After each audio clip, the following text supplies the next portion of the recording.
Hey everybody, this is Greg Gossett from Gossett Trading and Mentoring, and today is Saturday, March 7th, 2026.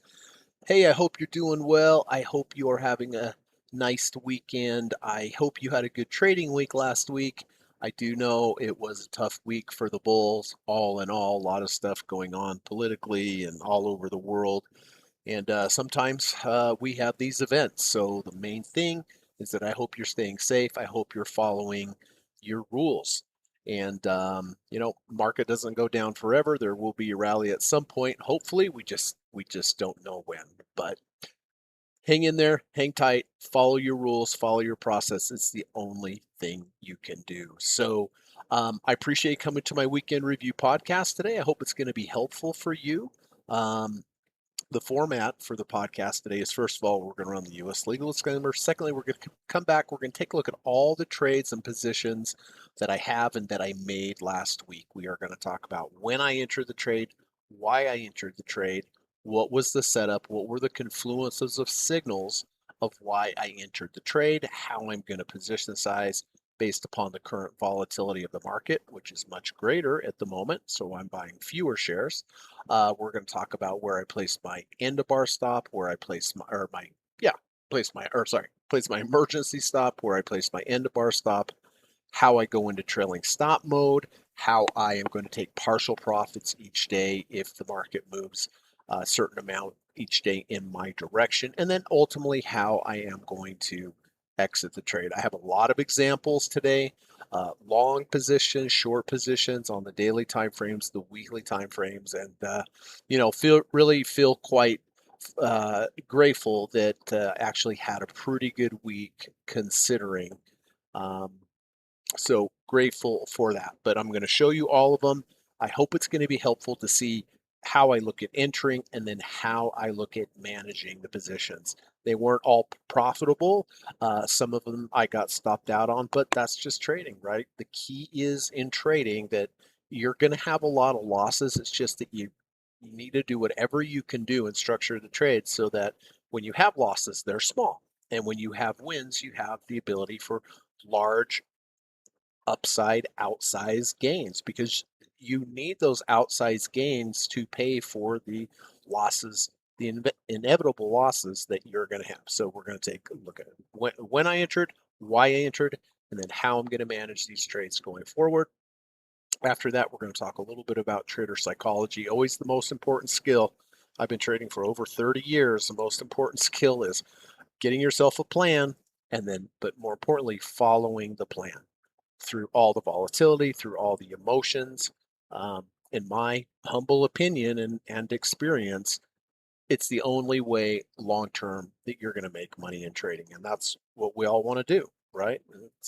I've been making my living for 30 years trading, and the only way I can do it is following the plan. And that comes down to trader psychology. And so we're going to talk a little bit about it. Hopefully it'll be helpful. I just hope that, every week I talk about this. I hope that, one day, just one thing that I say will resonate with you and have a positive impact on your trading. After that, I have every Friday night, I go down through my master watch list and I identify some potential trades for next week that I identify some potential confluences of signals or levels of support that we are close to at the moment. We may not be there quite yet.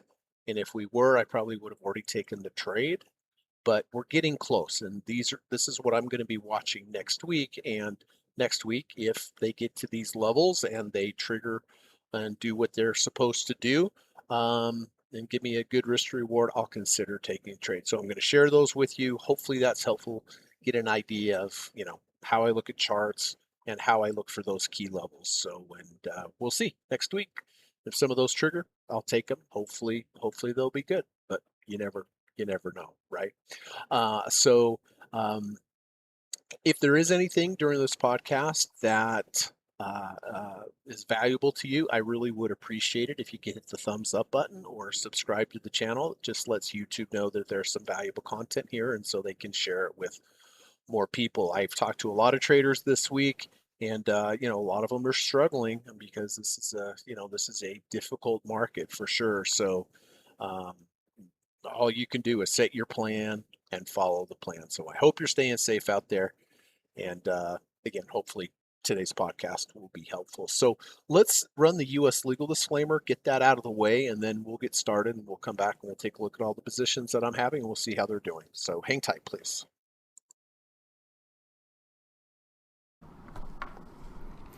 This video or live broadcast, like all instructional materials produced by Gossett Trading and Mentoring LLC, is created and published for informational and educational purposes only.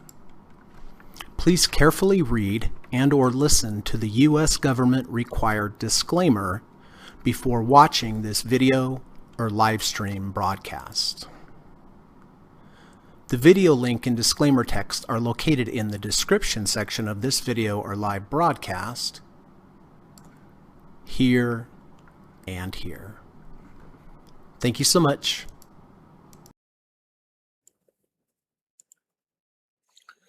All right, well, let's get started. I'm going to take you through all the trades that I made last week. I'm going to start here with Palantir. I'm going to spend a little bit more time on just some of the basics of, you know, position sizing, emergency stops, end of bar stops, trailing stop modes, taking partial profit. So I'll spend a little bit more time on this one, and then after this one, I'll run through them a little bit quicker, but always want to kind of give you a good foundation on the first one. So this one's going to take a little bit longer. So I did enter Palantir here on the 5th of February at 129.62. You can see it's been a really, really nice trade. So let's just start with the basics of why I entered this trade. So I trade different trading strategies, and ideally I like to have confluences of different trading strategies happening at the same time.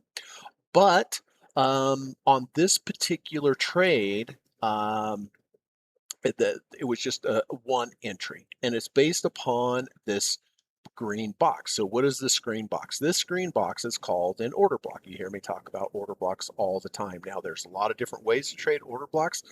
The way that I'm going to show you is just what I personally use and do and trade and teach.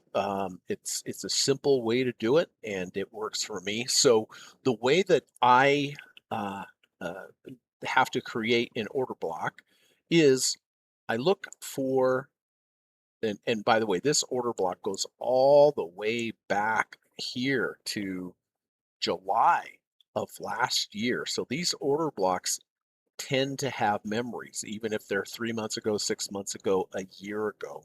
And I see it over and over and over. So let's first talk about what is an order block, how I define an order block. An order block simply starts with a swing low. A swing low is just a low that has a higher low to the left and a higher low to the right. So you can see here's the swing low. The bar to the left has a higher low to the left and a higher low to the right. So simple, makes a swing low. After the swing low, I need to find a swing high. The swing high is the opposite. It has a lower high to the left and a lower high to the right. So there we go. There's a swing low. There's the swing high. Now I need to look for another swing low that is lower than the first swing low, and that is here. Here's your swing low. You have a higher low to the left and a higher low to the right, and this second swing low was lower than the first swing low. So swing low, followed by a swing high, followed by another swing low that's lower than the first swing low. So this checks all the boxes.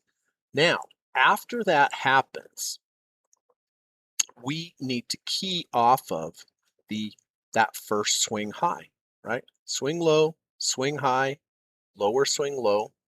Now, when these three are in place, if in the future the market can go back up over that swing high, now we change market structure to the upside. Okay, swing low, swing high, lower swing low. Right here on this day, when you took out that swing high, now we have a market structure change, bullish market structure change to the upside. And as soon as that happens, now I can identify my order block? My order block is the lowest closing bar prior to the market structure change. So as soon as that market structure change happens, the high and the low of the lowest closing bar is the order block going into the future. Now, some people buy these breakouts, and as you can see, this breakout did very, very well. I do not buy the breakouts. I wait for pullbacks to the order block after the breakout has occurred. So in hindsight, we can take a look at PLTR here, and we can see that go over here up into August, way up here. Clearly, we can look back in time and say smart money was buying in this area, right? Would you agree that when you're up here at 188 and you look back at the order block at 130, that was smart money? Yeah, clearly. In hindsight, we can. So I can look at this and say, this was a smart money area after the fact, right? But so if it was smart money here, I'm looking for the market to pull back to where the smart money was previously. It doesn't mean it's going to be smart money again because things can change in the world, in the economy, politics. But in my experience, it's smart money more more often than it is not. All right. So again, this entire trade is based upon this order block that happened on the 1st of July 2025 because we have a swing low, we have a swing high, we have a lower swing low. We break market structure on this day to the upside. As soon as that happens, I can identify the order block, the high and the low of the lowest closing bar before market structure change. I highlight that in green, bring it into the future, and then I just simply wait for some kind of pullback into this order block. So the pullback did happen 7, 8, 9, 10, 11, 12, 7 months later, it happened. And so I entered here on the 5th of February at 129.62. Why? Because we rejected the bottom of this order block. There's different ways to enter into an order block. You can enter with rejection of the high of the order block. You can enter with a rejection of the low of the order block. You can enter if there's a moving average or some kind of other technical point inside the order block. You can enter that way as well. And I have lots of examples of different ones today. But on this particular trade, the reason I entered at 129.62 was because during the day, we poked our head below the low of the order block and we closed back in. That is called a rejection of the low of the order block. And that was my entry signal. So once I have my entry signal, I absolutely have to decide how many shares that I'm going to buy. So it's very, in my opinion, in my experience, it's very, very important to position size based upon the volatility. If the volatility of the market is higher, you need to buy fewer shares. If it's lower, you can buy more shares. So how do you even know how to do that? So let me just show you the very simple formula that I use. And it uses two inputs. The first input is how much money do I have in my trading account? And the second input is what is the value of the 2 ATR? ATR means average true range. I want to take the average true range and times that by 2 to get my input. Right now, as of today, it's 1477. So all I do is I take 1% of my total trading account. If it's $1 million, 1% is $10,000. If it's $50,000, 1% is $500. So let's just say I have a $100,000 trading account. I just simply take 1% times my capital in my trading account. 100,000, 1% of 100,000 is $1,000. Okay. If it was $150,000, 1% is $1,500. Right? Works on any figure. So 100,000 times 1% is $1,000 divided by the value of the 2 ATR, whatever the value of the 2 ATR is on the day of the entry. So I take $1,000 divided by 1477 Presto magic, I have position size correctly based upon the amount of money that I have in my account and the current market volatility. If the market volatility is very, very high, the 2 ATR value is going to be much larger, and therefore the amount of shares that you're going to buy is smaller. So it just automatically regulates itself. So, okay, it's telling me to buy 67.7 shares, so I'll just round that up to 68 shares. Okay, so on the day that I bought this here again, why? Because it rejected the bottom of the order block and it closed back in the order block, and I buy my 68 shares here. Okay, now as soon as I enter the trade, I need to reference back to that value of the 2 ATR. And so I'm going to take my entry price, 129.62, minus whatever the 2 ATR value is, and I'm going to put my emergency stop down here. That the thicker red line is my emergency stop. So if I have 68 shares and it moves 1477 and goes down to my emergency stop, how much have I lost? $1,000, right? Because we just did the math. That's 1% of my account. If at any point after I enter this trade, it gets to that level, I get out. I've lost $1,000. So losing 1% is not fun. Obviously, it's gonna hurt a little bit, but it's recoverable. Okay, you can recover from a 1% loss. But the good news about this emergency stop is it only happens about 5% of the time. The other 95% of the time, if I have a loss, it's not going to be my emergency stop. It is going to be my end of bar stop. And my end of bar stop is always going to be closer to my entry price than my emergency stop.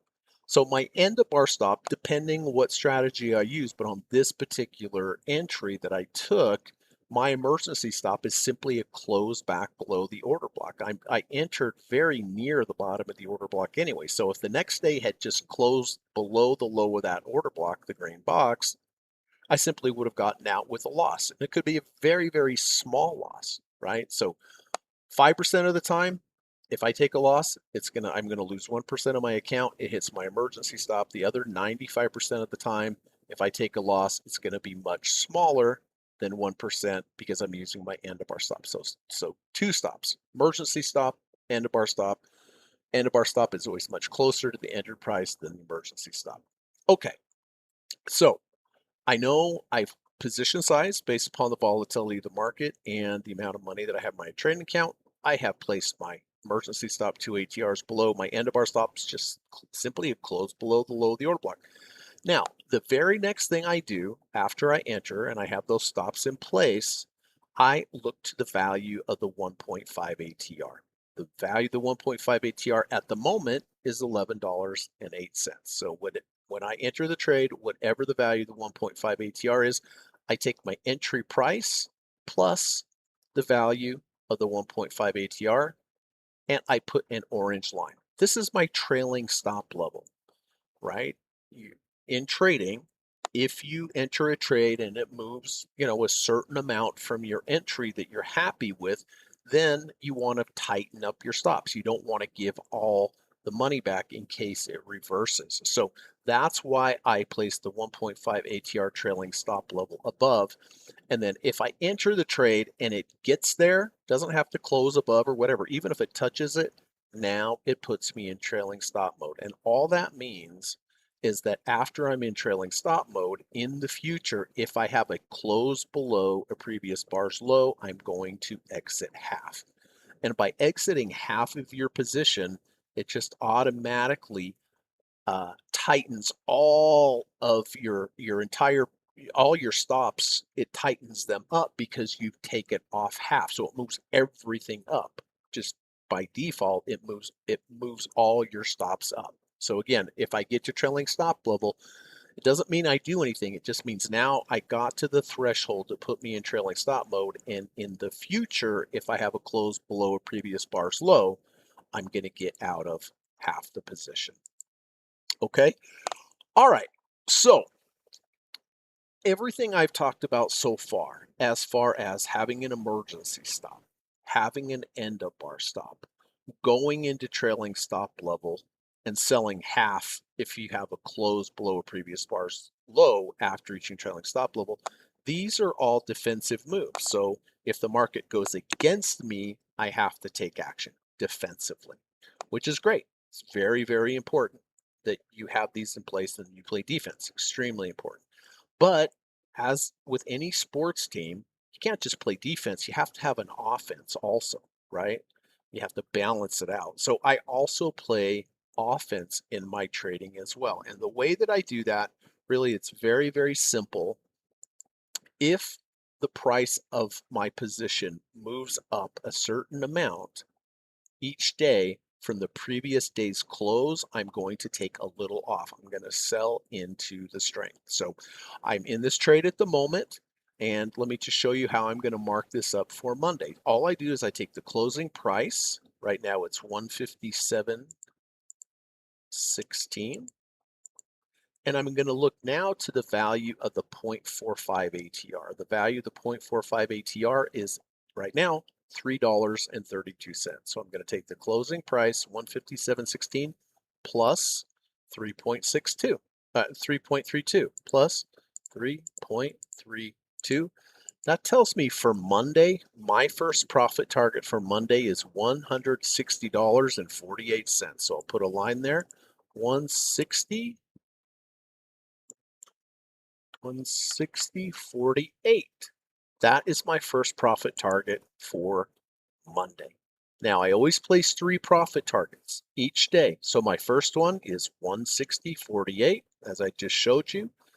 To get my second profit target, I take the first profit target, 160.48, plus 3.32. My second profit target for Monday, 163.80. So I'll put my line there, 163.80. Okay. And like I said, I always place 3. So how do I get my third one? I take the second one, 163.80, plus the 0.45 value again, which is 3.32. My third profit target for Monday is 167.12.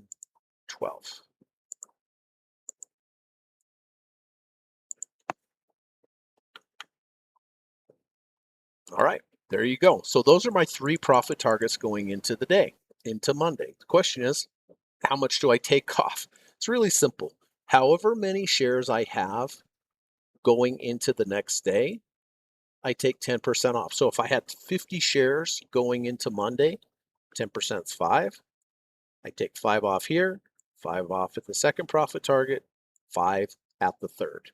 Now, in my experience, placing 3 is the best. Sometimes I hit 6, sometimes I've hit 7, but I have to do this for all my positions every day. I just go into my account, I place the limit order in for the day, first profit target here, first profit target there, first profit target there, and again, it's just 10%. So if I went into the day with 50 shares, I take 5 off here, 5 off here, 5 off here. Now, if it goes down on Monday, I'm not going to hit any, right? And that's fine. And then I'll just have to recalibrate. And for Tuesday, place 3 new profit targets based on Monday's close.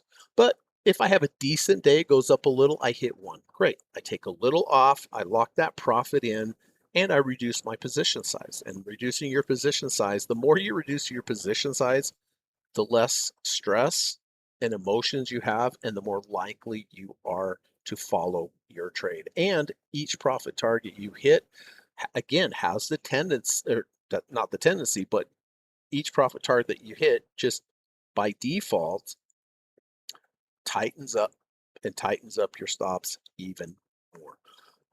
If I hit 2 profit targets, that's a good day. That's a really good day. If I hit 3, that's a fantastic day. If I hit none, oh well, I just redo them for the next day. But that's how I place that's how I play offense, by taking off 10% of however many shares I went into the day with at the 3 levels, like I just showed you. All right. Okay, so those are kind of the basics. Again, now that I've explained that, let's just go back to the entry. Again, why did I take the entry? Rejection of the bottom of the order block. Enter the trade at 129.62. I position sized as I showed you. I placed my emergency stop 2 ATRs below. My end of bar stop is a close below the low of the order block. I placed my 1.5 ATR trailing stop level above, and away we go. The next day after I took the trade, it moved up. I hit a profit target. Great, good start to the trade. Next day, up again, I hit multiple profit targets. Perfect. In addition to taking those multiple profit targets, I also got to trailing stop level. Doesn't mean I do anything. It just means now in the future, if I have a close below previous bar's low, I'm going to get out of half. Next day was down a little bit, but didn't close below previous bar's low, so I didn't do anything. Here on the 11th, I had my first close below a previous bar's low. After reaching trailing stop level, I took off half of the remaining shares that I had at that moment, and I locked in a gain of 4.61%. Pretty good start to the trade. The next day, down, went below the low of the order block, but it closed back in the order block. Had it closed below, I simply would have gotten out of the trade.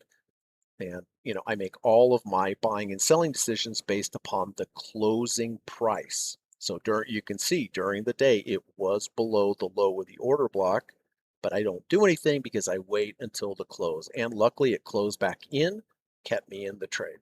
The next day, opened below the order block, went up, hit a profit target, closed in the order block, kept me in the trade. Again, the third day, tested the prices below the order block. There were no more sellers there. Moved up, closed in. Next day up, hit a profit target on that strength. And then we came down for 2 more days. We tested the bottom of this order block. It was not able to close below the order block. It kept me in the trade.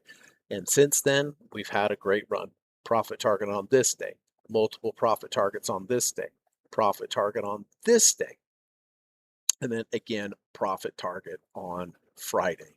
So the remaining shares that I have on this trade, doing very, very well, up 17.40%, but it's a good example just in general about trading. Wait for your support levels, give yourself a good risk to reward ratio. If you're wrong, you can likely be wrong small, and if you're right, you have the chance for a large upside gain. But look, from a end of bar stop, I was very close to my stop. But this one worked out well where I had a really, really nice trade. So I was risking a little to make a lot, and that's proper trading. So again, PLTR, remaining shares I have up 17.4%.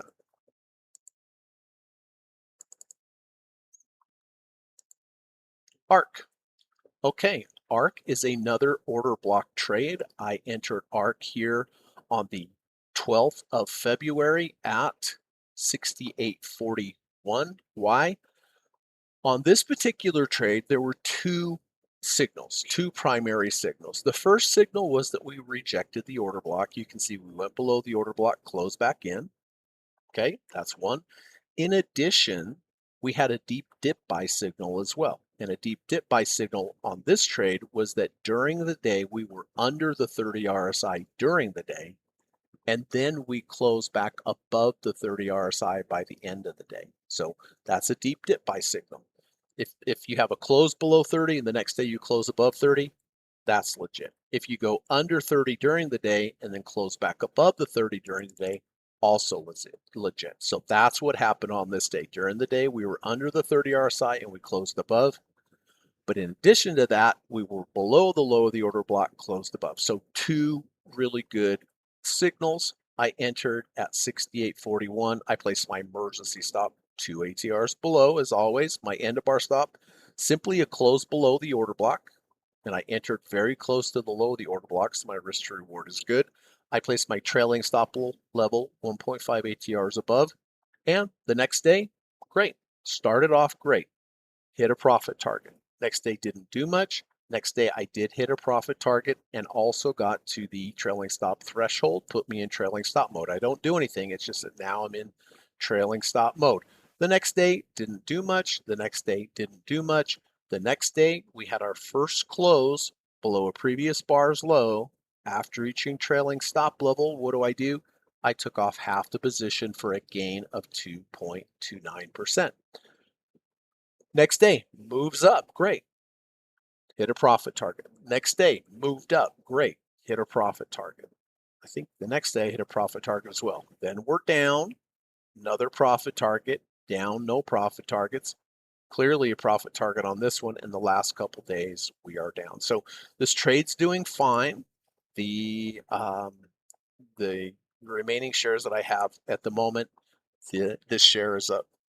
This trade is up 5.46%, but a good example of two major confluences signals: rejection at the bottom of the order block and a deep dip buy, rejection of the 30 RSI at the same time. So going forward, if this were to come down on Monday and close below the low of the order block, I just simply get out. If it continues up, I continue to take partial profits. If we get to a 65 RSI level, now the 5 EMA will come into play. If we reject the 70 RSI level, then I'm going to take off half the position. So as soon as I get up to 65 RSI, then I have other rules that kick in to that guide me to exit the entire trade. Okay, but on this particular trade, we're not there yet. We're only at 46.81. So decent trade. Very glad to have this be positive on this kind of crazy week. So the remaining shares up 5.46 on ARK. Netflix. Netflix been a monster. Been a great trade. So I entered Netflix here on the 18th of February at 77.94. Why did I enter this trade? So this trade did not involve an order block. It involved other things. So the previous day we were under the 30 RSI. And the day I entered, we closed above the 30 RSI. So that's a deep dip buy. Close under, close over the 30 RSI. Totally legit. In addition to that, you can see the trend line I have here. This is called a megaphone trend line. A megaphone trend line, you take a swing low, and then you find another swing low that's lower. You connect those two bottoms, and then the slope of that line will go out into the future. I'm looking for the third touch of the trend line. This was the first. This is the second, the swing low, the lower swing low, connecting those together. I'm looking for, in the future, it making a third touch of that trend line. And a lot of times when it does, that's where it will bounce. Not all the time, but a lot of times. So that's why I incorporated in my trading. So the confluence of signals I had on this particular trade was we rejected the trend line. You can see the previous day we were below the trend line. On the day I entered, we closed back above. Okay, that's one signal. The other signal is on this particular day, we closed back over 30 RSI because the previous day we were under it. So that was a signal. I entered at 77.94. I position sized as I showed you. I placed my emergency stop how far below? 2 ATRs below, as always. My end of bar stop was simply a close back below the 30 RSI. I got in because it closed back over the 30 RSI. So my end of bar stop is if it closes below the 30 RSI. These couple days after I entered, got close, but did not close below the 30 RSI, kept me in the trade. So I entered here, didn't do much for about 4 days, and then finally we had this breakout. Boom, on this day I hit multiple profit targets into that strength, and I'm also in trailing stop level. Next day, up again, multiple profit targets. Next day, huge day up. I think I hit 6 or 7 profit targets on this. And then since then, we have moved slightly higher. Not a lot of profit targets in here. It moved up, but just not enough. So at this point, this trade is very easy to manage. I told you that if we get up to a 65 RSI level or higher, 70 RSI level, then other rules come into play. So we are now very overbought at 73.91. So at this point, you see the 5 EMA, this is the thin blue line here. If because we're over 65, if we close under this 5 EMA, that's it. I'm done with the trade. anytime I get to 65, then this 5 EMA comes into play as my line in the sand. So if I got to 65 and it closed back below this 5 EMA, I'm out. If it goes above the 70 RSI and closes back below, I sell half. If I have a close under a previous bar's low after rejecting the 70 RSI, I get out of the trade. So this one's very easy to manage from here. More, I would guess, unless we have another big move up, that if we close below the 5 EMA, that's just the end of the trade for me. All right. So this trade, of course, done extremely well. And this trade right here for me is up 21.37%.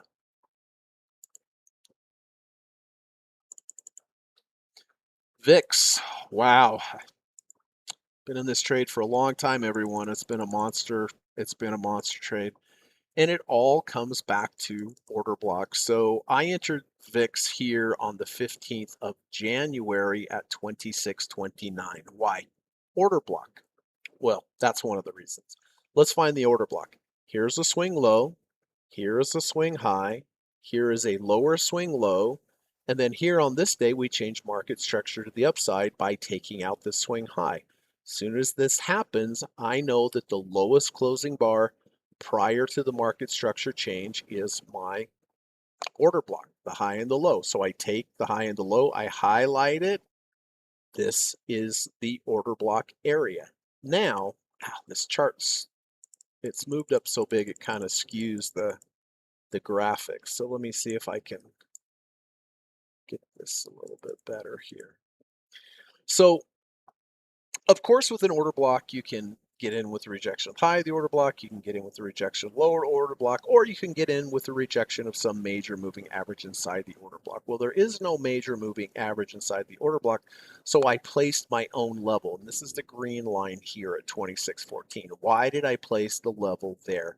It's because of this bar here, this big up bar. If I have a big up bar, I just know from a Fibonacci standpoint that halfway, oh, I moved that line a little bit.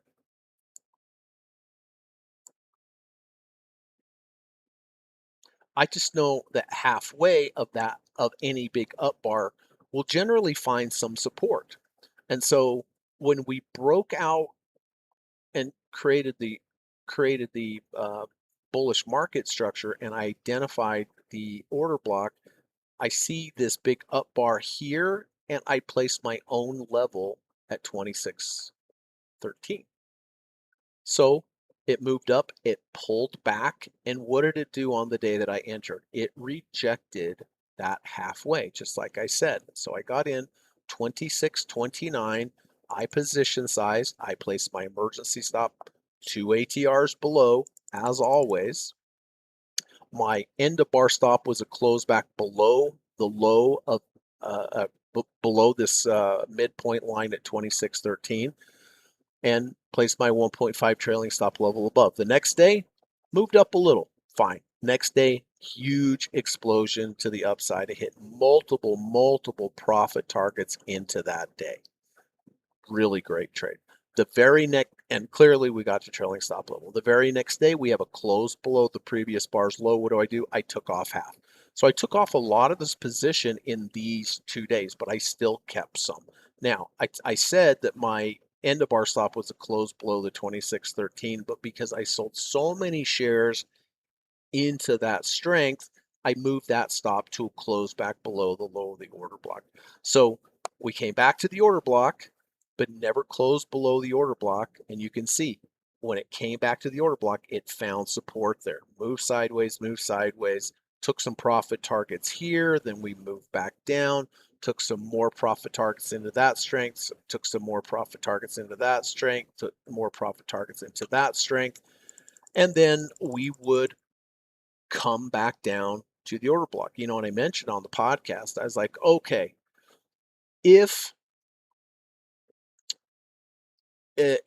when VIX is going up here, the market's going down. When VIX pulls back here, I was mentioning, look, be careful about the market when it comes back to the order block, because if that order block's going to hold, VIX is probably going to rally, in which case the market's probably going to go down. That's exactly what happened. So as we go further into the trade, took more profit targets here, took a profit target here, and of course, the last few days have been just monsters with the market. You can see I hit multiple profit targets here. I hit multiple profit targets on Thursday and a lot of profit targets on Friday. So the remaining shares that I have on this VIX trade, it's been a monster trade, really a monster trade, up 26.35%. By the way, I highlighted the 200-day moving average here and I placed this red line here. You know, I know some VIX traders, and historically, when you have this kind of run on the VIX, if you can reject the 200-day moving average, a lot of times that if we go up and reject the 200, what does that mean for the market? It means the market's down. But if the VIX can reject that one or the 200-day moving average, a lot of times that will mark a bottom of the market. So I'm going to be watching this very, very closely on Monday to see if we reject, if we go higher but reject that 200. That could be, not for sure, but often a rejection after a big outsized move on VIX. Often a rejection of the 200 will at least be a short-term low in the market. Not for sure. I'm not saying that's happened, but it's just something that I'm going to be watching for. So the remaining shares on VIX doing well, really great, up 26.35%.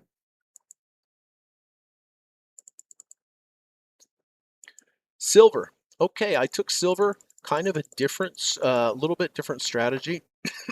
Usually on all my strategies, like I've been mentioning, I take partial profits. I have an end of bar stop. I have an emergency stop. This is what is called an abandoned baby. You can see the bar that's highlighted in blue here is an abandoned baby. So what makes that an abandoned baby? An abandoned baby, I really love abandoned babies. You have a sudden shift in sentiment. So you can see the day before the blue bar, we gapped down. So overnight, the sentiment was negative. It was bearish. However, look at the day after the gap down. We gap down, then we gap up. Things change very quickly from very bearish sentiment for the gap down to very next day gap up. So it was very bearish, very bullish, very quickly. When that happens, then you look into the future, you're much more likely to have a higher price than a lower price after this gap down, gap up, bullish, abandoned baby. So I took the trade on the 18th at 69.80 for two reasons. One, we had the bullish abandoned baby, and two, we rejected the high of this green order block, right? On this day, we closed in it, and then we closed above it. So that was the confluence of signals. So I entered 69.80. When I have an abandoned baby trade, I make this very simple. I take my entry price and I place a 2 ATR stop like I do on any trade. But I also, to the upside, place a 4 ATR profit target above. So this trade that I entered at 69.80, I have a 2 ATR stop loss and I have a 4 ATR profit target. If I am right, I will make 2% on my account. If I am wrong, I will lose 1%. So if I'm right, I'm going to make more money than if I'm wrong. But the great thing about this is with this particular signal, more times than not, you're going to hit a 4 ATR profit target than you're going to hit a 2 ATR stop. So there's a good asymmetrical risk to reward ratio here. So this is a set it and forget it trade. I placed a sell order here. I placed a stop order here, and I'm just going to let it run. And eventually in the future, I'm either going to lose 1% or I'm going to lose I'm going to make 2%. But I just know from experience on these particular trade, I'm more likely to hit the 4 ATR profit target than I am to hit the 2 ATR stop. So currently, this particular trade is up 8.18%.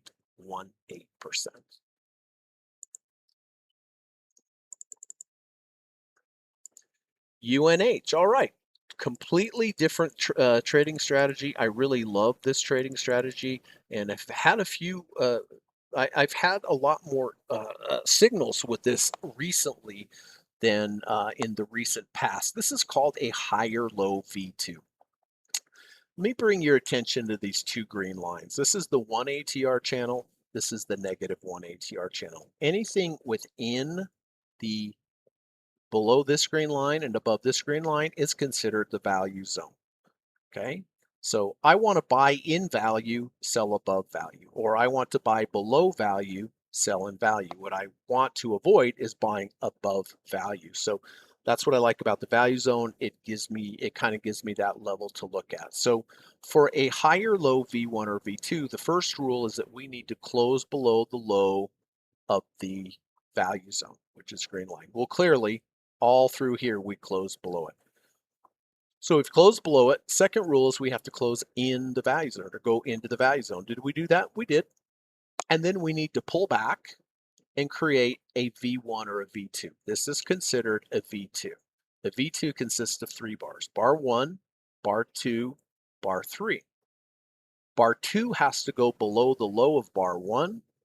Bar 3 has to close above bar 1's close. Okay. So bar 1, 2, 3, 2 goes below bar 1's low by at least a quarter ATR, and then bar 3 closes above the close. The reason this is called a higher low V2 is because this low that was created when this V2 was formed is higher than these lows.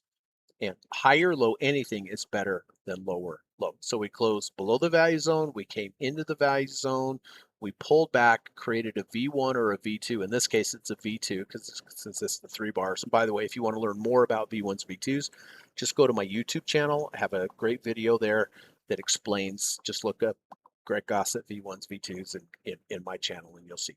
So as soon as this higher low V2 happened, I entered at 282.86. Now, I position size, I placed my emergency stop 2 ATRs below as always. On a higher low V1 or V2, the stop is a close below halfway of the washout bar. The number 2 bar is always the washout bar. So here from the high and the low, here's the halfway. So I place my stop here 277.30, or this is my line in the sand. After I take this trade, if we close below halfway of that washout bar, I'm out of the trade. That's my stop. All right. So I entered here 282.86. I have my emergency stop 2 ATRs below. My end of bar stops are closed below halfway of the washout bar of 277.30. I placed my 1.5 ATR trailing stop level above. And the next day, great start. Sold some profit targets into that strength, but pulled back. Next day, up again. Hit another profit target into that strength. Next day, up a little bit, but no profit targets. And then for the last 4 days, we have not done much, even though we were down on Friday. I have not got to trailing stop level, so I'm not in trailing stop mode yet. So if it continues up, I'll continue to take profits. If it gets my trailing stop level, I'll go into trailing stop mode. If we come down next week and close below halfway of the washout bar, 277.30, I will exit the trade. So this trade is up a little, not a lot, up 1.28%, but using the partial profits, I was able to take some up at these higher levels. So UNH remaining shares up 1.28%. Tesla. All right, Tesla, I entered on the 3rd of March at 392.30. Why? Really nice confluence of a lot of signals. The green box, of course, is the order block. We have that. Inside the order block, we have the 200-day moving average. This is the black line. On the day that I entered, the reason that I entered was because during the day, we were below the 200, and then we closed back above it. So that's a combination of 2 strategies, a order block and a deep dip buy.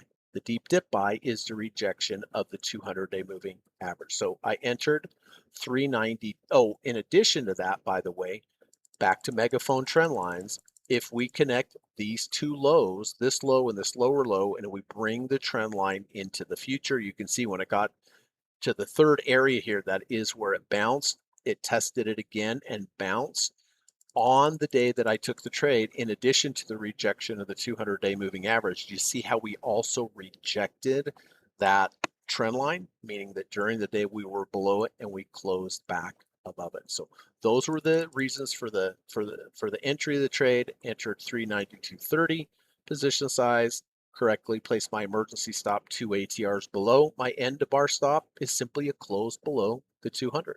And see how close I entered to the 200? That's great risk to reward ratio. So after I entered, I placed my trailing stop level 1.5 ATRs above. The next day took right off. Great start to the trade, to hit multiple profit targets into that strength. I'm not yet at trailing stop level. And then the next day didn't do much. And then, of course, on Friday, we were down. But again, am I glad, at least at this point, that I sold some much higher with the partial profits during the day? Yeah, sure, for sure. Because if it closes back below the 200 on Monday, I'm glad I sold some up here. So this trade's doing okay. Started off really good. It's come back a little bit. The remaining shares that I have on Tesla up 1.04%. Boeing. All right. Boeing's been a really nice trade. I entered Boeing on Thursday at 221.96. So why did I enter this? Well,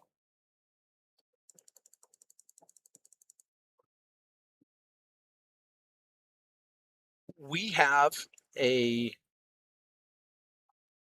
let's see, I'm a little confused here. Oh yeah, okay. So it looks like we have an order block from the past. Inside the order block, we have the 200-day moving average. In addition to that, and I mentioned this last week when we were looking at potential trades, do you see the gray line here? The gray line is the 50-day moving average. The black line is the 200-day moving average. Whenever the 50 crosses over the 200, you have what is called a golden cross. People get very excited about golden crosses. I don't initially, because what I have found is once you have the golden cross, you usually pull back. That's what happened. But what I have found is after you have the golden cross, the 50 crossing over the 200, really the place to try to take the trade is your first rejection of the 200 after the golden cross happens. So the 50 crossed over the 200 here. And for a couple of weeks, I've been telling on the podcast, I am waiting for the first rejection of the 200-day moving average after the golden cross happened. And that did happen on Thursday. We had the golden cross. Thursday was the first rejection of the 200-day moving average and that order block. I entered here 221.96. I position size, placed my emergency stop 2 ATRs below. My end of bar stop is simply a close below the 200. So pretty good risk to reward ratio. I placed my 1.5 ATR trailing stop level above, and great day. Great start to the day on Friday. It opened lower, wasn't looking so great on the open, but it opened right at the 200 and the 200 held, and then we had the big move up. So I'm not quite at trailing stop level yet, but if it continues up and we get there on Monday, of course, then I'll go into trailing stop mode. And again, all that means is in the future now, if I have a close below previous bar's low, I'm going to get out of half. But this started off really nice trade. Very grateful for that. And currently the remaining shares that I have are up 3.94%. Again, based upon the first rejection of a 200-day moving average after the golden cross.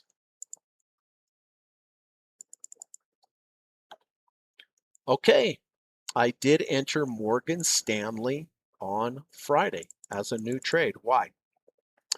A lot of reasons. We have an order block from the past. We have a 200-day moving average that lives inside the order block. And we had a rejection of the megaphone trend line. Here's the swing low. Here's a lower swing low. You connect those. And the slope of that line goes down, and I'm looking for a rejection of that trend line. Well, that's what happened. You can see we rejected the trend line. We were below it. During the day, we closed back above it. In addition to that, we rejected the 200-day moving average by closing above it. And on top of it, we closed above the high of the order block. So I entered Friday right here at the close, 160.27. I position size. I placed my emergency stop 2 ATRs below. My end of bar stop on this trade, simply a close below the 200-day moving average. And I placed my 1.5 ATR trailing stop level above and completely break even on the trade. Bought it here 160.27. So we'll see how this does next week. If it goes up Monday, great. I'll hit a profit target. If it gets to trailing stop level, I'll go into trailing stop mode. If it goes down on Monday and closes under the 200, I'm simply get out. I can get back in the next day if it closes back above. If it melts down and it goes down to my emergency stop, I simply get out, right? And I've already position size so that if it does do that, I know I'm going to lose 1% of my account. But again, that only happens about 5% of the time. The other 95% of the time, if I take a loss on this trade, it will be because it closes below the 200. So those are all my current open positions, a lot of them doing very, very well. Now let's talk about the trades that I exited this week. I didn't only have winning trades, right? I did have losing trades, but what you're going to see is that the winning trades I'm in for quite a long time. I can be in it for days or weeks or months. My losing trades, more times than not, I'm out of those pretty quick. And that just comes back to the general principle of trading. Be very patient with your winners, be very impatient with your losers. So let's take a look at the trades that I exited last week.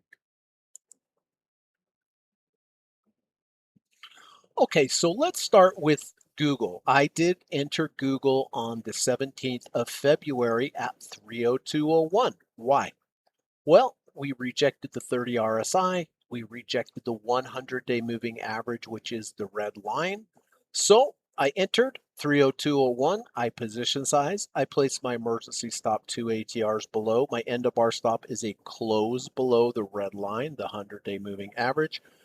I placed my 1.5 ATR trailing stop level above, and away we go. Next day, went up a little. Good start to the trade, no profit targets. Next day, down a little. Next day, big move up. And luckily, fortunately, I was able to take advantage of that large move up by selling. I think I hit 3 profit targets into that strength. Didn't quite get to trailing stop level. The next day, gaps open, gets to trailing stop level, but the key here is that I sold some right there at the top with the 0.45 profit targets, right? Now I'm in trailing stop mode. We reversed back down. The next day was down, but didn't close below the previous bar's low. The next day went up a little bit, no profit targets. And then here on the 26th, I had my first close below a previous bar's low. After reaching trailing stop level, I took off half of the position for a gain of 1.94%. The next day, gaps down but reverses back up. Luckily, I was able to sell some partial profits into that strength. The next day we were down. The next day we were down again. We were well below the 100-day moving average, but we closed back above it. That kept me in the trade. The next day, barely closed above it again, but on Thursday, we finally had a close below the 100. I had to exit the trade on the remaining shares for a loss of 0.39%. So a very small loss, but again, look at the advantages of selling into the strength with the partial profits and then taking off half at a profitable level. So all in all, did I make money on the trade? I did. Right? But the remaining shares, I lost very small amount, 0.39%. So that's Google. TMC. Okay, we have a couple order blocks here. We have this higher order block. I entered TMC on the 2nd of March at 638. Why? We rejected the high of the order block and we rejected the 200-day moving average. The day before we closed back under, then we closed above. So combination of a deep dip buy with the rejection of the high of the order block, really good entry signal, good risk to reward. I got in 638. I place my emergency stop 2 ATRs below. My end of bar stop is simply a close below the 200, and the next day that happened. Close below. I had to exit the trade for a loss of 4.25%. But am I glad that I exited? Yeah, certainly, because we're much lower now than we were. But yes, this was a loss because we closed below my line in the sand, which was the 200-day moving average, for a loss of 4.25%. IWM, another one that I had to get out of. In the green is the order block, obviously. I entered IWM on the 23rd of February at 206.40 with a rejection of the 50-day moving average inside the order block.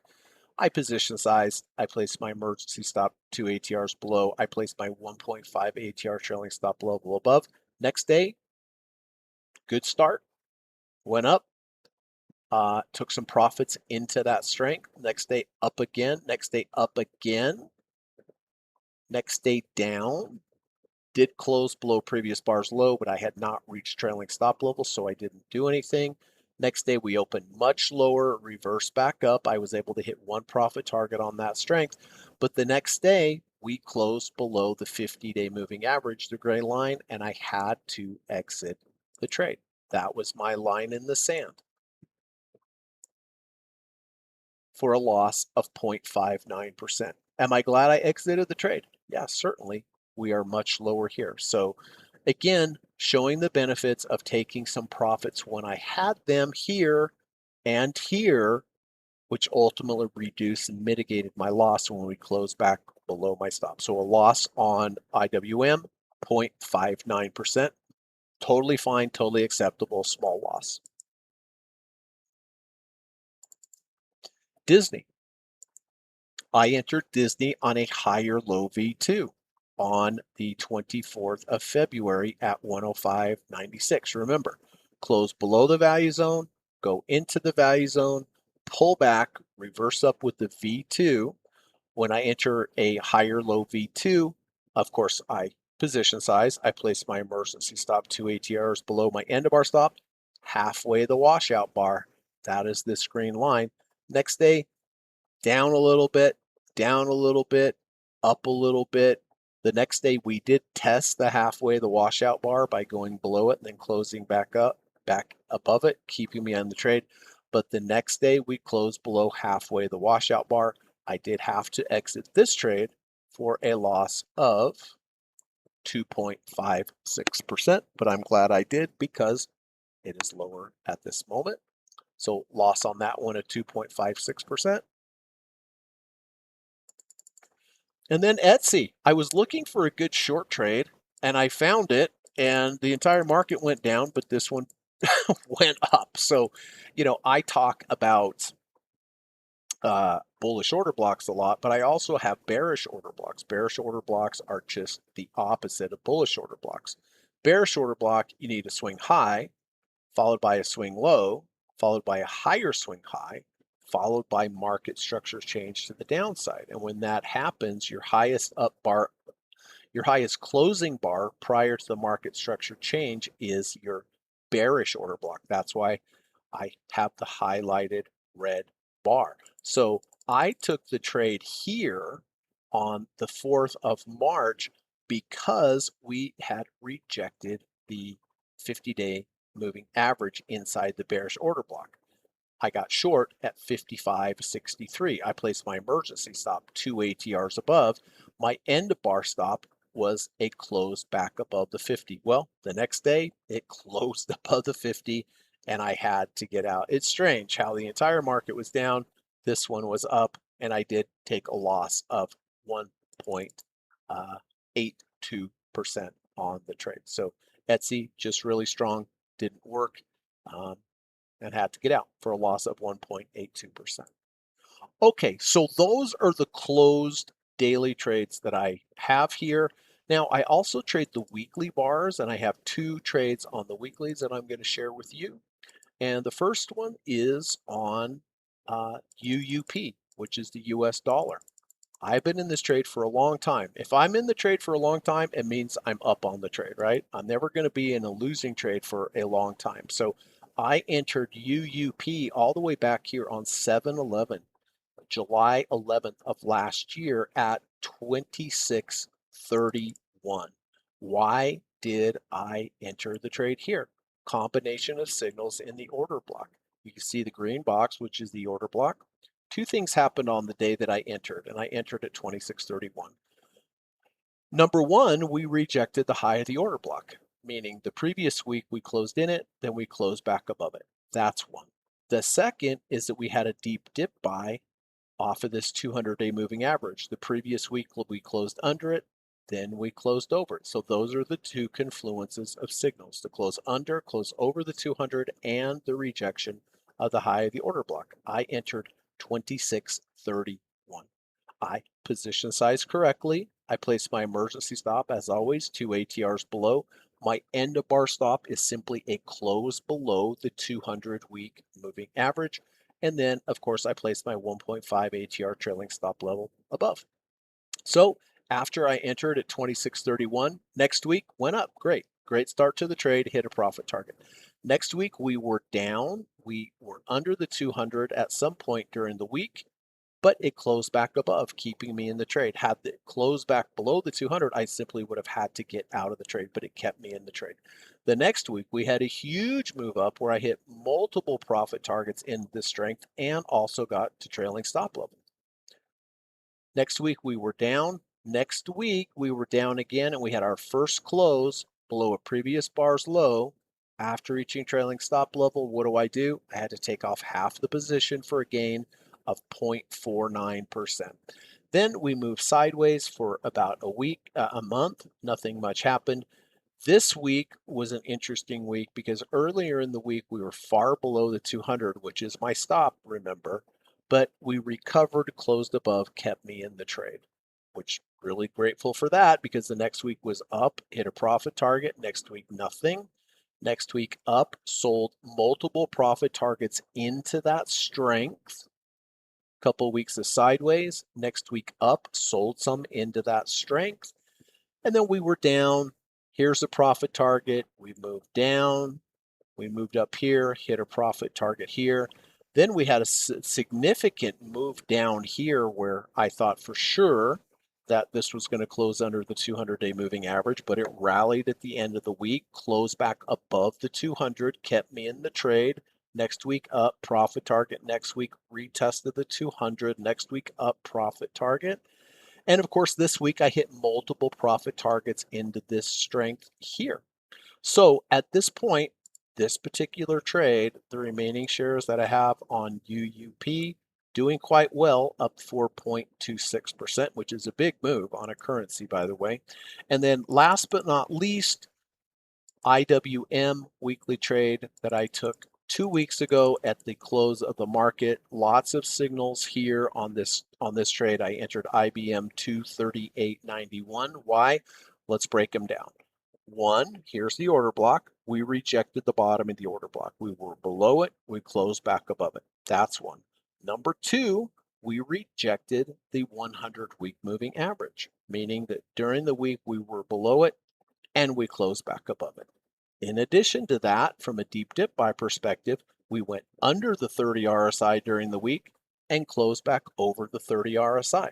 So we have three primary signals on this trade: rejection of the bottom of the order block, rejection of the 30 RSI, rejection of the 100-day moving average.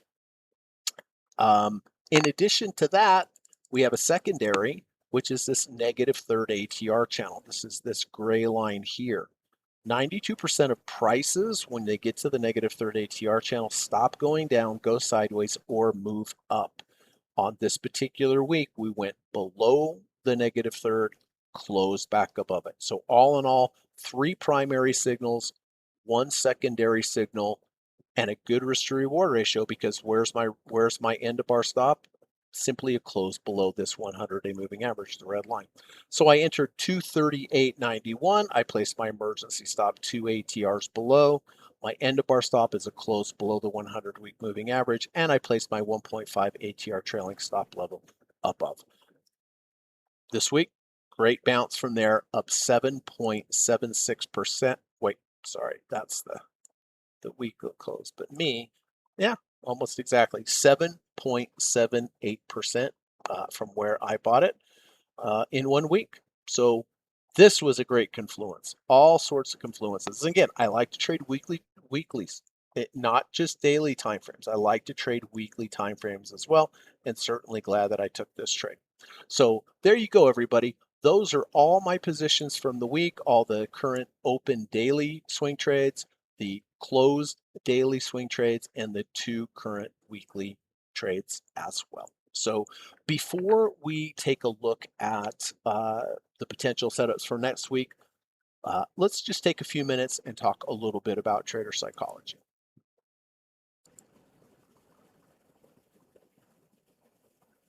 Okay, so this trader psychology post is from Brett Steenbarger. If you don't know who Brett is, he is a psychologist who specializes in trading psychology, very famous author. So this is short and sweet, but I really, really like this. It resonates with me a lot. That's why I wanted to share it with you. The right trading behaviors start as rules and evolves into habits. So important, everybody, to have good habits in trading and good habits with everything. Think about like going to the gym. If you go to the gym every day, it's just a habit. You just do it, right? It's good, it's healthy, you go to the gym. But if you take a break from the gym, it's kind of hard to get back in the routine and get that habit. So with trading, the reason, in my opinion, why it's so important to be rule based in trading and objective and not subjective. And I don't like discretionary trading. I like process driven if then statements. If it does this, then you're going to do that. If it does that, you're going to do this. Because if you have a set of rules, over time they just become habits. The right trading behavior starts as rules and evolves into habits. I've been trading for so long that if I break my rule, it really feels yucky. I feel horrible if I don't follow my rules. And so they're just habits for me. And there's good habits and there's bad habits. And if you start breaking your rules all the time, then that becomes your habit.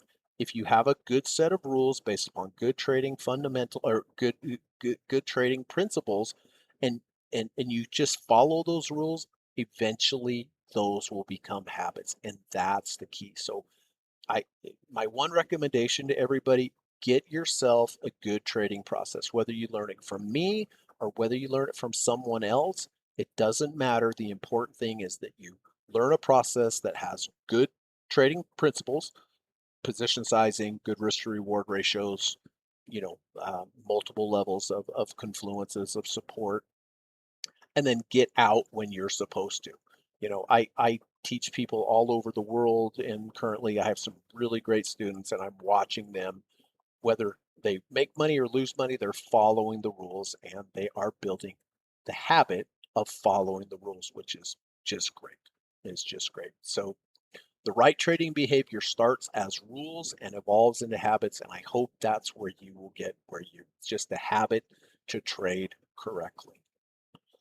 Okay, let's talk about the trades that I have for next week. And I think I have some good ones, some good potentials coming for next week. So here I have identified 14 different trades, potential setups for next week.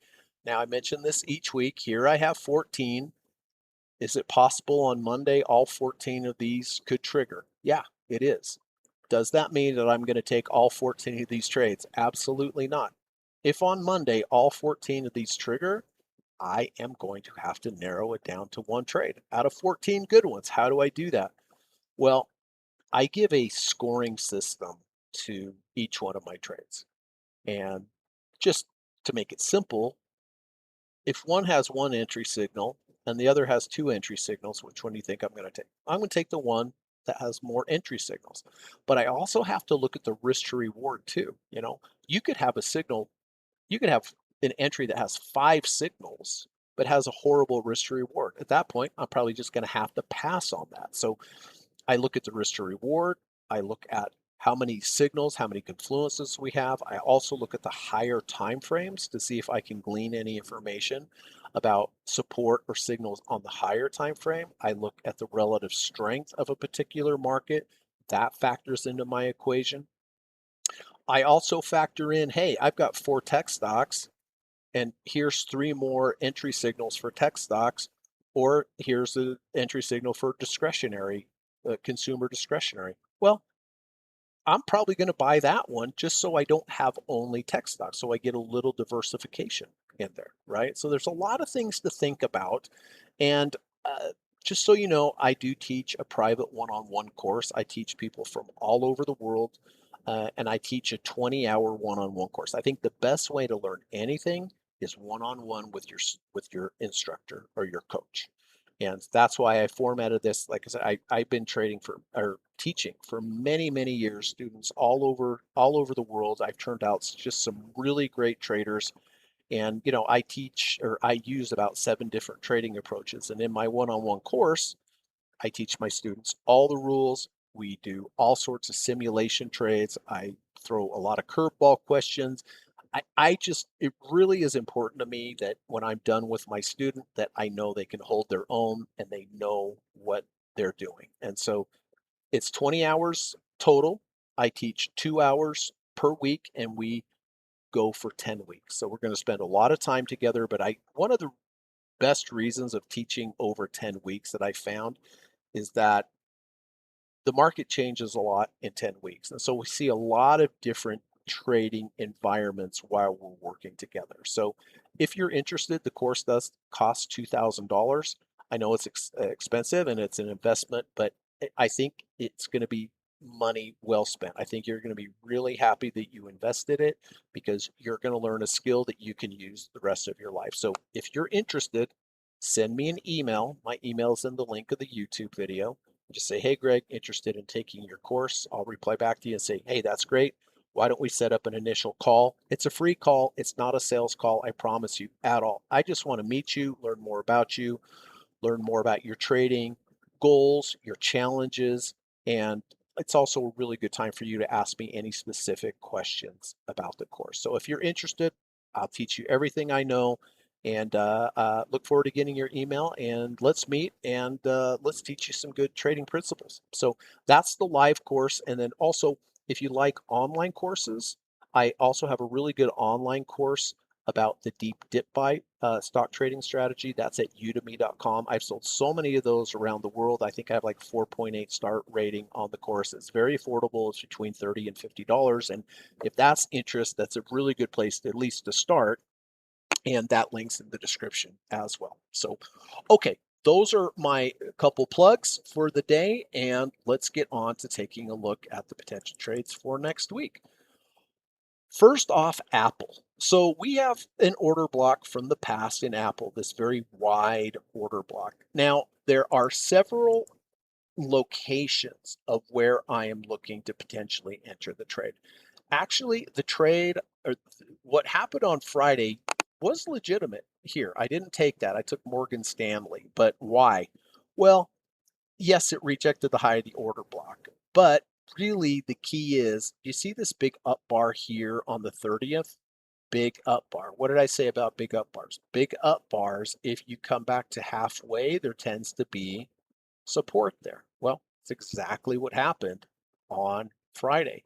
So I could have taken this trade. My stop would just be a close below half of that big up bar here on the 30th, which just happens to be the top of the order block. So had I taken this trade on Friday, if it would have closed back below it, I simply would have had to get out. But I didn't take this trade. So the other levels that I'm looking for on Apple are this particular level, 250, 270. Why? Because it's halfway in this big up bar here on the 26th. So next week, if we reject 250, 270, I would consider taking it here.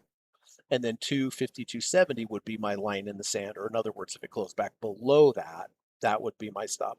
Another level that I'm looking at is 246.40. Why? Again, we have this big up bar here on the 23rd, halfway at that.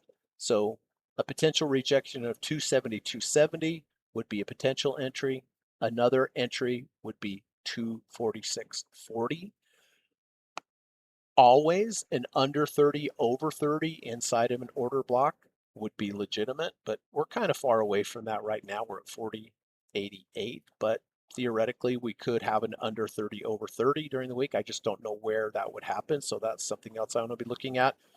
And then really the super level that jumps out would be this 200-day moving average, which has now just crossed into the order block at the bottom of the order block. That would be very high probability trade, but I just don't know if it's going to get there. So 4 potentials on Apple: rejection of 250, 270, a rejection of 246.40, a rejection of the 200-day moving average, which is 243.77, or a rejection of the 30 RSI inside this order block that I can't show you exactly where that's going to be yet, but I'll be looking for that as well. So that is Apple. Caterpillar.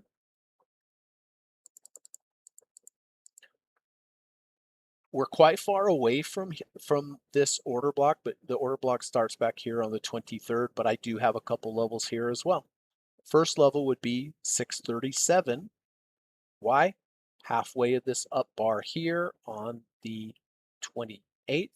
The second level would be 629. That is halfway of this big up bar and V1 on 126. As with Apple, if we come into this order block, we certainly could have an under 30, over 30 as well. But besides the under 30, over 30, which I can't tell you exactly where that's going to be yet, the 2 levels that I'm looking at are rejection of 637 or rejection of 629. Carnival Cruise Line.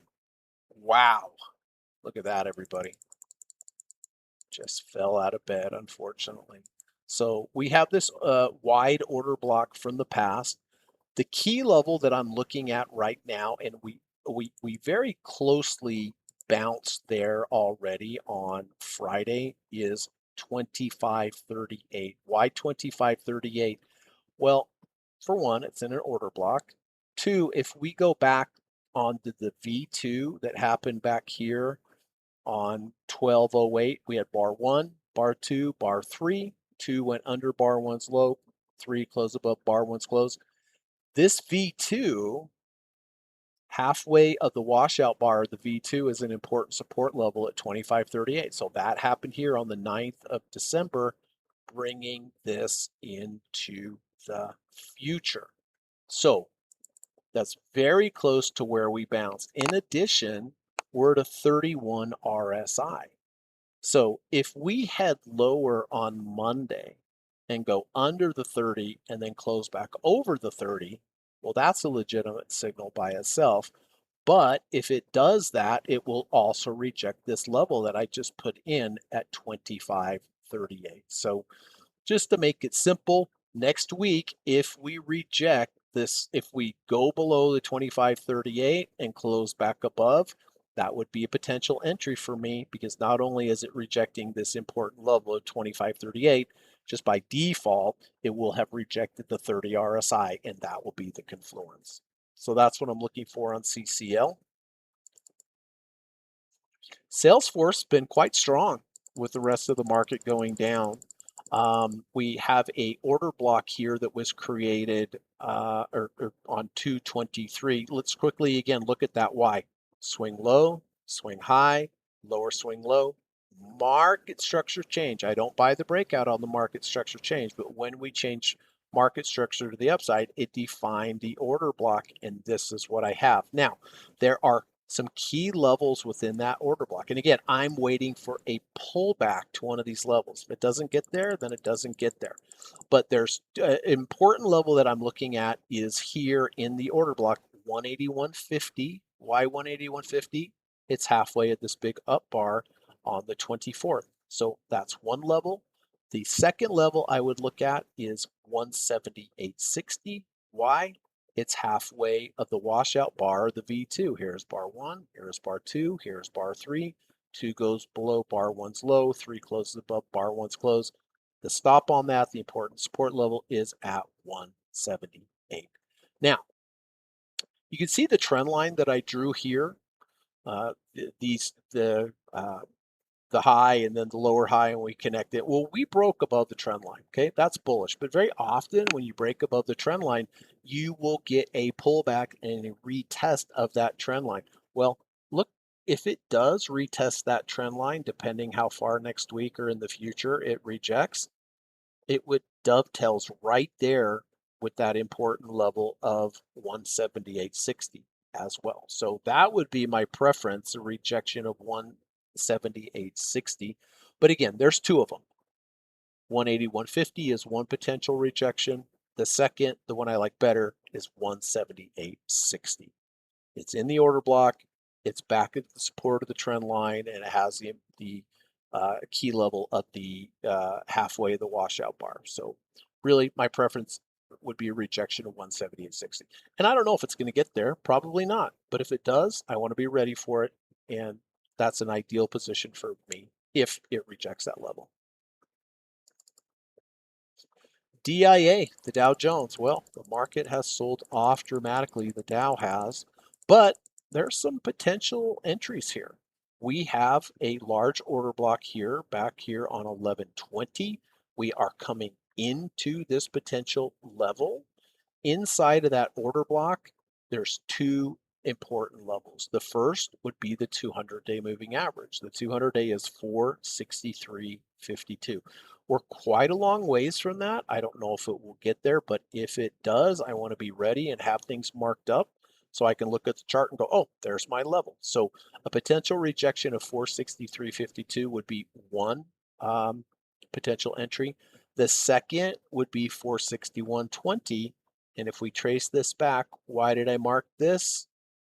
Because we have a V2. And halfway of the V2 is 461.20. So on DIA, first stop would be a rejection of 463.52, which is the 200. The second one would be a rejection of 461.20. Home Depot. All right, this one's pretty close. So we have an order block back here from 12.9. Inside of this order block, we had this big, huge up bar here on the 8th. Big, huge up bar. Where's the support on a big, huge up bar? Halfway. That's 352.10. So we have a key level of 352.10 inside a bullish order block. You can see on Friday, we almost got there before there were some we ran out of sellers and there were some buyers. So this one's very easy, very clear for me. On Home Depot, if we reject 352.10, I would potentially enter this trade depending on the risk to reward. If it also rejects 352.10 and closes back above, it will have also rejected the negative third ATR channel, which would be an important, a secondary signal, but a signal nonetheless. So looking for a rejection next week of 352.10, and then that would also be my stop. Russell 2000. All right, I was in the Russell last week. I had to get out with my stop. It closed below my level, but there is another order block below us, and there's a key level inside of that order block. So here's the order block back here on the 31st. The very next day, we had a big up bar. Halfway of that big up bar is going to be an important support level, 247.20. Bring that into the future. That'd probably be, it's a pretty good signal. Doesn't mean it would work. It just means it is a high probability signal, but only if and only if we reject the 247 level, or if we reject a 30 RSI inside the order block as well. So I'm looking for rejection of the 30 RSI inside this order block, and or a rejection of 247.20.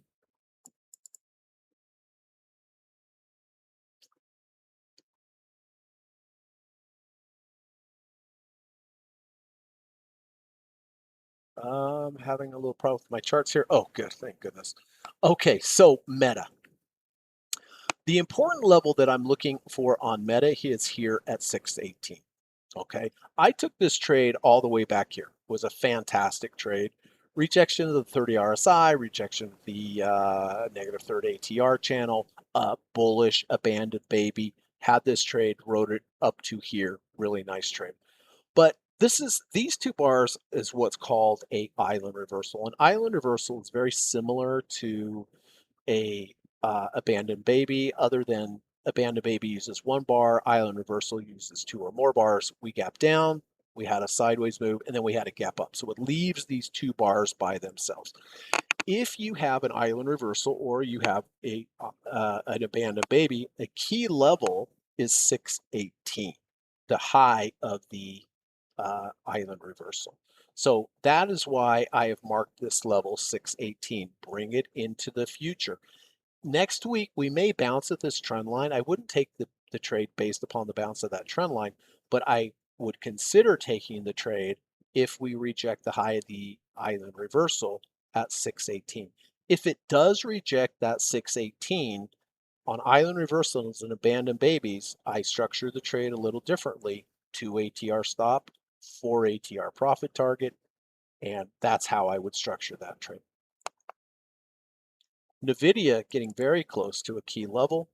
Look at this. We're very, very close. We have the 200-day moving average at the top of the order block. You can see back here on the second, the market did test the 200 and it respected it and bounced immediately when we got there.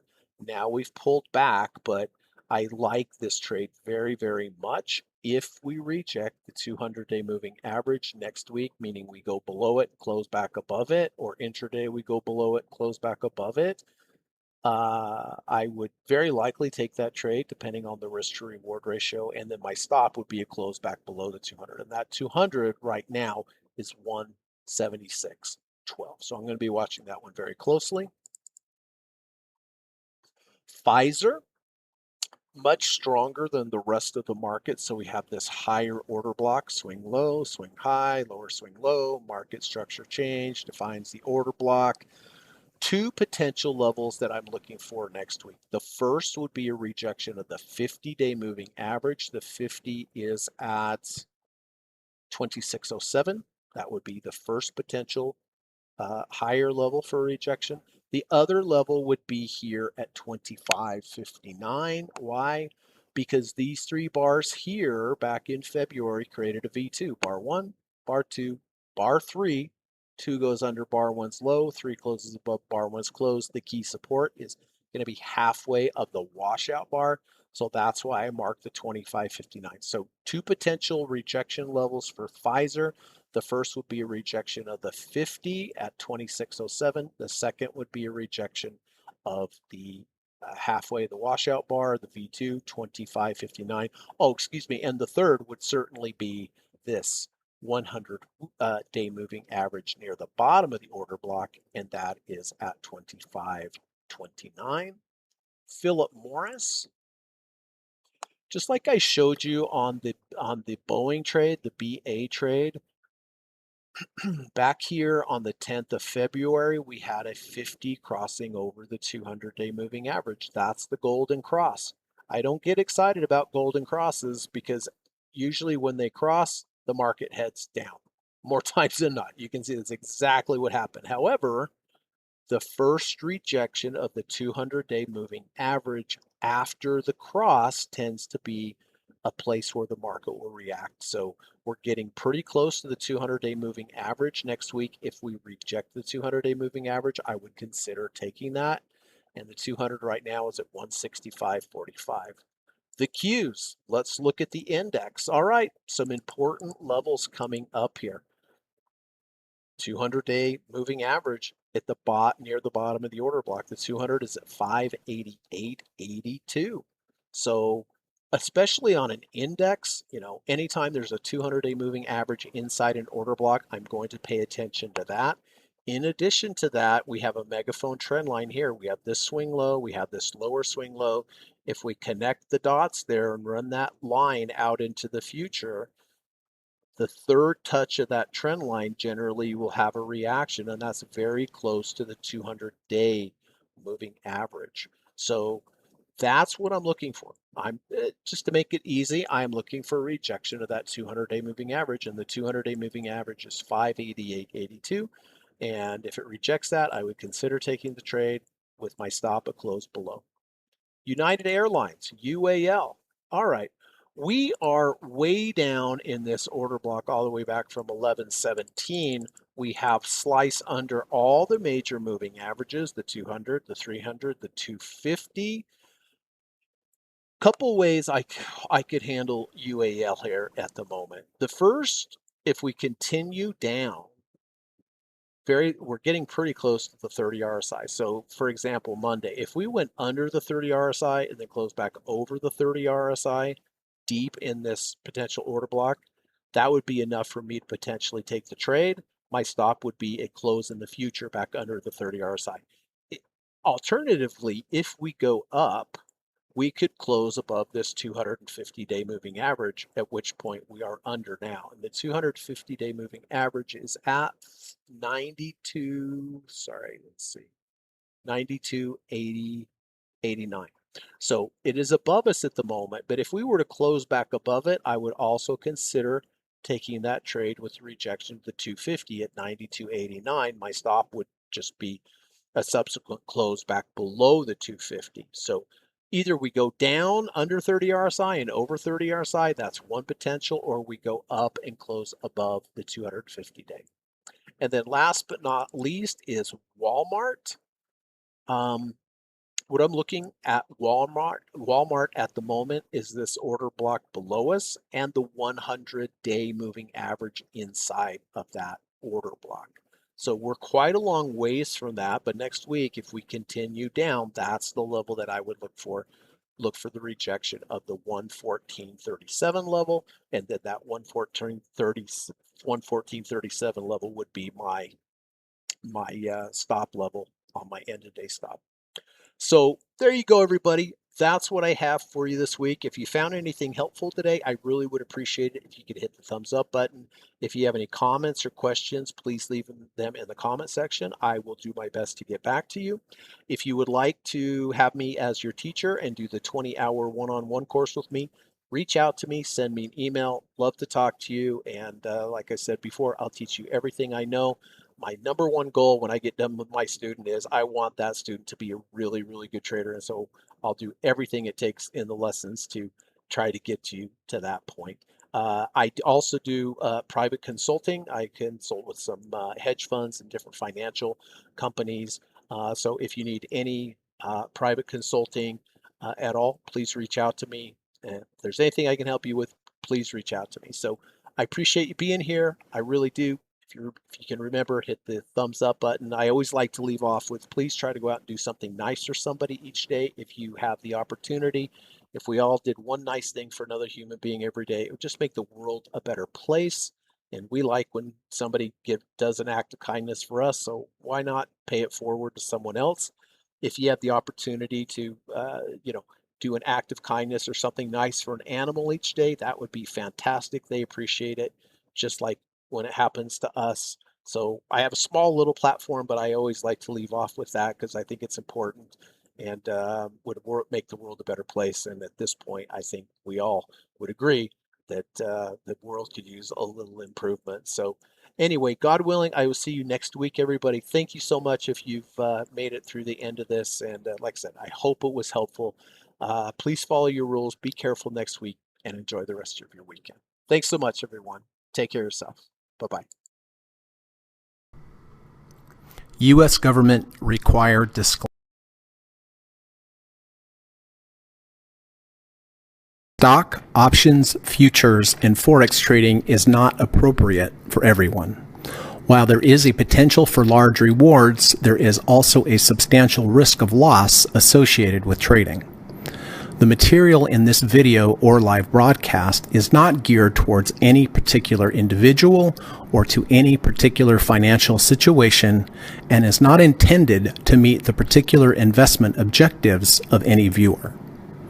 This video or live broadcast, like all instructional materials produced by Gossett Trading and Mentoring LLC, is created and published for informational and educational purposes only.